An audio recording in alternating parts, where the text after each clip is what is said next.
ইউসুফ পাঠান এই মুহূর্তে হয়তো যেতে পারছেন না, কিন্তু কারা কারা যাচ্ছেন আবারও বলছি, দিল খুশ হো গিয়া।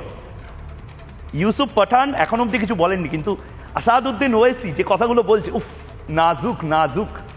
আসাদুদ্দিন ওয়েসি কি বলছেন? প্রথমত আসাদুদ্দিন ওয়েসি একদম স্পষ্টভাবে, আমি জানি না মমতা বন্দ্যোপাধ্যায়, অভিষেক বন্দ্যোপাধ্যায় বা আমার সম্মানীয় অতিথি অনির্বাণ ব্যানার্জি আসাদুদ্দিন ওয়েসির কথা শুনেছেন কিনা।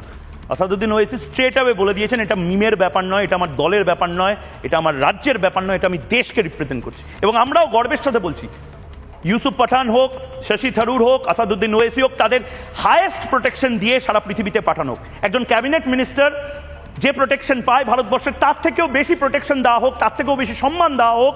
তারা যখন বিমানবন্দর থেকে ফিরবেন, আমরা সবাই মিলে তাদেরকে স্যালিউট জানাই, গর্বের সাথে বলছি। আসাদুদ্দিন ওয়েসি এই মুহূর্তে কি বলছেন?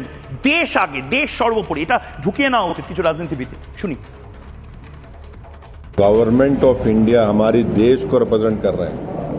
कोई हम लोग एमआईएम पार्टी, एनसीपी पार्टी या वो पार्टी को रिप्रेजेंट नहीं कर रहे हैं। हम लोग मेंबर ऑफ पार्लियामेंट जरूर हैं, एक पार्टी के तरफ सेलेक्ट हुए हैं, बट ये जो काम है हम अपने मुल्क की नुमाइंदगी करने, मुल्क में क्या हो रहा उन देशों में जाके बताने के लिए, कैसा हमारे मुल्क में हमारी बेटियां बेवा हो रही हैं, हमारे बच्चे यतीम हो रहे हैं, कैसा पाकिस्तान इस मुल्क को डिस्टेबलाइज करना चाहता है।